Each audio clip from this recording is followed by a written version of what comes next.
we're gonna be watching a video that's perfect for my fellow low elo players called 11 most common low elo mistakes. See it in CS2. Let's see it.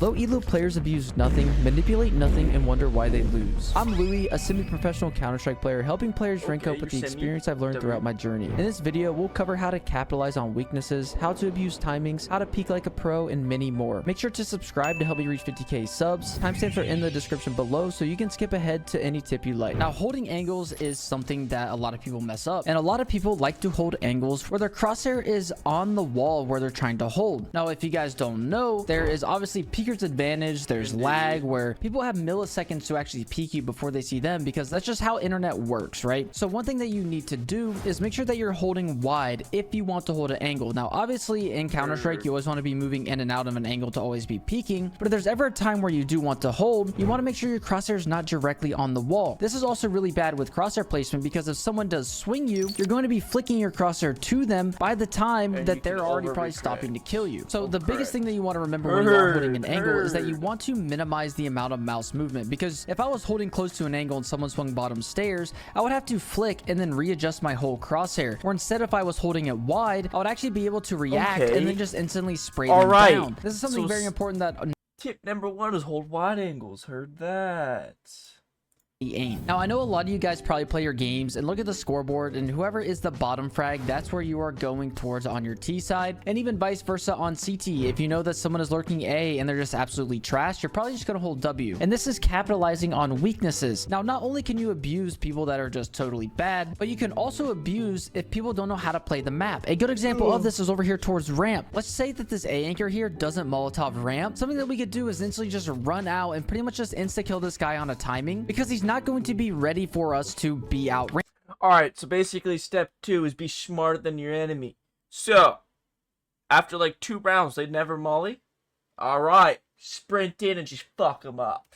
Just think, headshot after headshot. He doesn't Heard understand that. the timing. He doesn't. Window, you could just sit here with an op and just kill anyone swinging mid. You could even have your con players start to walk up players holding over here towards under, and then your window player has rotated when you're trying to throw them for a teammate. Now, sorry, we're skipping through a lot of these tips just because I don't want to watch the whole video, because it kind of came out recently, 3 days ago. But yeah, if you want to watch it, the whole video, Louis CS. There's this concept called a wall flash, where if I had a player over here towards default, and let's say people started to come out towards ramp, he's obviously going to be stuck here and is going to need a little bit of my support. So what a lot of people might do is try to throw a flash high like this. This is an incorrect flash, because first off, this guy's going to get blipped just a little bit, and it's also not the most effective flash as well, because these people out towards Tetris can literally just turn and then immediately just see this guy and repost on him. The concept of a wall flash is that so I feel like a good flash would you throw it where he's aiming at. Just make it bounce off this John. You really want to make sure that the other team, either you're on CT or T, can see the flash, but your teammate can peek with it. So with this flash here, my teammate may not want to peek with it because he's afraid he's going to get blind. So maybe he's playing around default. He's tucked in here like, all right, he's flashing. It just popped. Now I'm swinging. And now the T's are looking at him. The best flash to throw is literally a flash just right in front of default like this. This is good because the T's can't see it. They're going to be forced to turn from the flash. Now what that tells my default player, if I gave a comm, which on my team would say this is actually really helpful, I'm wall flashing, which a lot of other players won't know what this means, but a simple comm that you could do instead is I'm flashing for you, you can peek with it. So once they hear the flash hit default, they can swing, and now all these T's are looking away from the flash because they are obviously seeing the flash. Another example of this is over here towards B, where let's say I had a player maybe towards bench, or maybe he was sitting on this pillar and we knew the T's were coming up cat. Something that I would do is try to flash in front of this pillar so it would land somewhere right here, and that shows that obviously so cat would get flashed, but the guy playing table or whatever fucking bench or this side, they can peek and fuck this the dude T's up. running up. All right. They see the flash, they have to turn. And now my team, and a lot of people love to pick it up, but not a lot of people understand how to use this gun. In the lower elo, what happens a lot is someone may come over here towards mid. If they don't smoke window, they'll sit here the whole round, or on any of the extremities as well, where maybe you're just coming over here towards CT and you're literally just sitting here for the whole round. Now on the extremities, I would say it's definitely okay to do this. See, I'm different. When I play CT with up, I'll hold for about like 30 seconds. If I don't see anybody palace or here, I'm gonna put my body right here and just hold cat. But one mistake that low elo players make is if you're playing in one of these mid positions, like if you're opting off cat, window, or con, and you're just staying here the whole round. This is really bad because a lot of teams will shy away from the op, or if they knew that you just got a kill from connector or maybe a kill towards window, they're obviously going to try to avoid you. And a lot of people make the mistake of just staying around this position where they'll get this kill, and now they're just like, yeah, I'm just gonna stay in window, I can hold cat. But this is really bad. After you get a Alright, so when you're playing op, don't hold the same position forever. Move around. Heard. Video. Now, not abusing timings is very important, especially on the CT side. Now, how to understand timings is understanding how the map is played, where there's basically 3 phases in the round. There's an early phase, a mid phase, and an end phase. So a example of a early phase is if someone smokes top mid and get out boxes, this is the end of the first phase. Now, the second phase is when they start taking the second part of map control. So maybe they come over here and smoke window, they get flashed into con, now they have con, and now this is the second phase. And then obviously the third phase is when they want to go A. So maybe they're swinging over here towards jungle and pretty much just entering out on the A site. Now, in order to abuse timings, you have to understand these phases. So if I was on the CT side of Mirage, let's say I was even a B anchor, and I knew that the T's just took mid. I know they're stationed up. They just ended their first phase. I would wait for the second phase to initiate, because in the middle of the second phase, they're going to be so worried about taking more parts of the map that I could simply just push into B apps, hopefully kill a lurker, or just get a ton of information from my team to say, yo, okay, no, that's valid. Honestly, my mindset would have gone cat, but because if they took mid, I feel like it would be a smarter idea to go to cat and get the people that might go towards B, no? But here, you're getting all of the information. No one's B. Alright, I'm gonna go under underpass, whatever it's called. And then he goes over to mid, clears mid. Okay, that's smart. Because if nobody's on B, if he was the anchor, and he goes to clear mid again from the underpass, and nobody's mid, alright, most likely B to cat.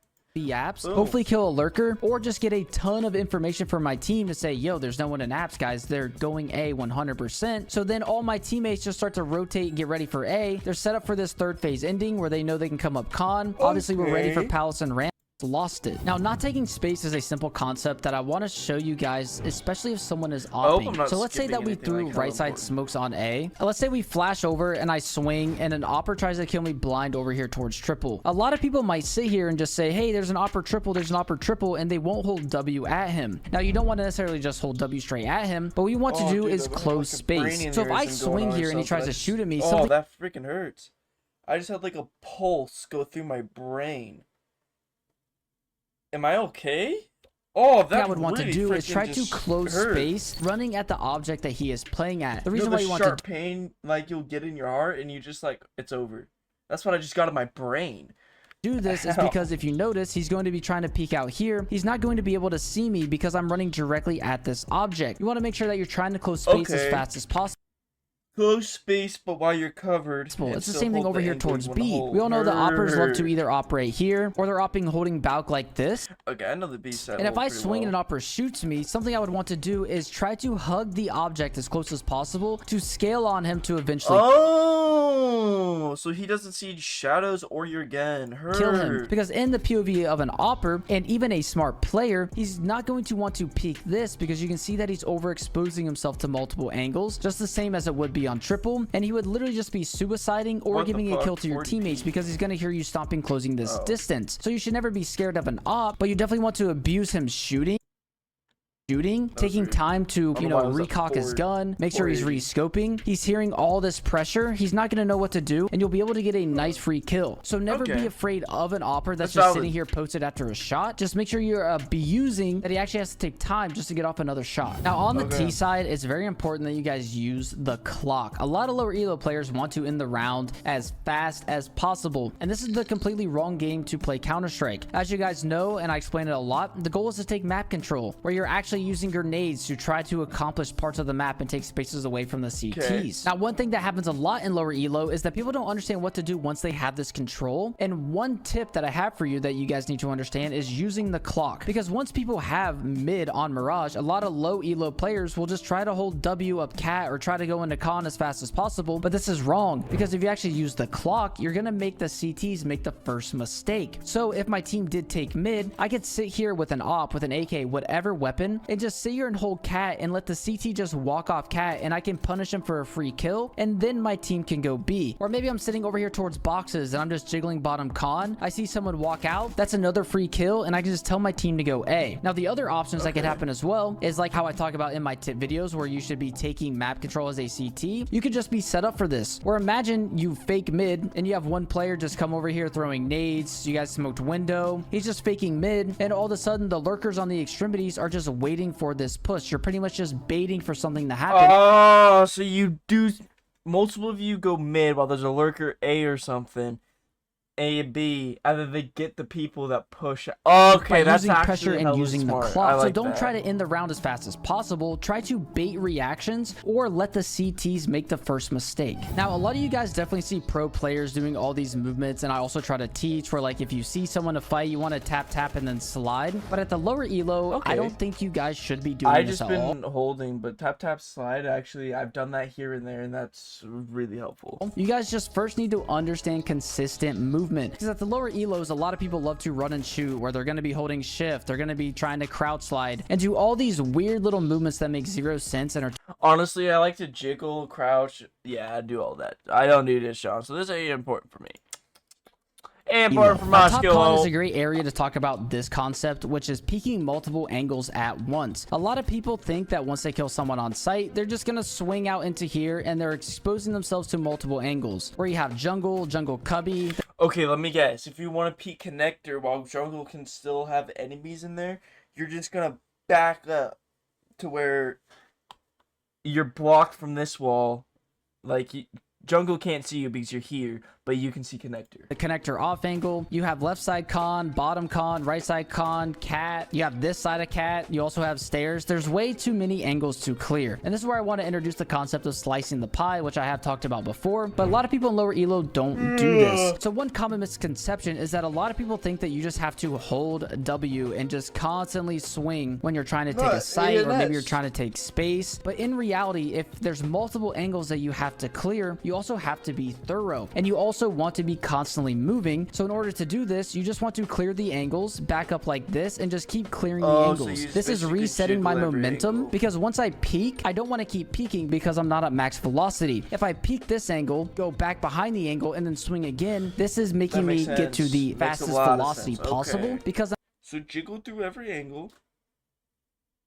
Let's go to the last slowing down your team. Now, we talked about holding angles earlier with our crosshair, and one thing that I'm sure a lot of you guys do is not swing enough. There's a lot of times, especially anchors, where they pick these positions where they're just gonna sit right. I'll swing like 4 times and call it good. Right here towards bench, or maybe they're just gonna hide back sight and wait for people to swing them. This is a reason why you could be dying, because you're just not able to react fast enough, and maybe your crosshair placement just isn't good enough and you don't know where the head level is. So in order to fix this mistake is, first off, don't play in positions where you're going to be standing still. If you're playing in a position where you are standing still, there is a simple fix where you have to use sound cues. Or if you I play bench to where I'm jiggling side to side and they can't hear my footsteps going side to side, and I can watch apps and somewhat, and if I hear a flash, boom, hide.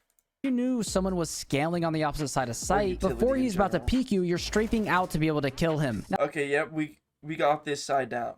No, let's see. Counter-Strike, but I want to expand your guys' brain to think about how the other team might think. Now, on the CT side, it's very common for a team to go B, and then they won't go B in the next round. This happens at every single level. Even if you watch tier 1 games, you'll be able to see this, that teams adjust, where if someone just went B, they're not necessarily too worried about B. So a good example of this is, let's say I was a cat player and they just went B the round before. Something I would do is call Joker. Now, obviously in your games, if you say Joker, they probably don't know what you mean, but you can just say, hey guys, I'm gonna play A this round. Let's not play anyone on cat, because you don't necessarily have to worry about B at all since they just went there. So you can just come over here and hide on A. Now, why this is good at the top level is because people name plays. So if they know like Zywoo plays on A and Donk plays in con, and they kill both those players out A, they're not going to expect me, because obviously I'm a cat player. Why would a cat player be on A? He's, you know, this is what you call a Joker. Okay. Now at the lower elos, so you they're obviously change up your shit halfway through.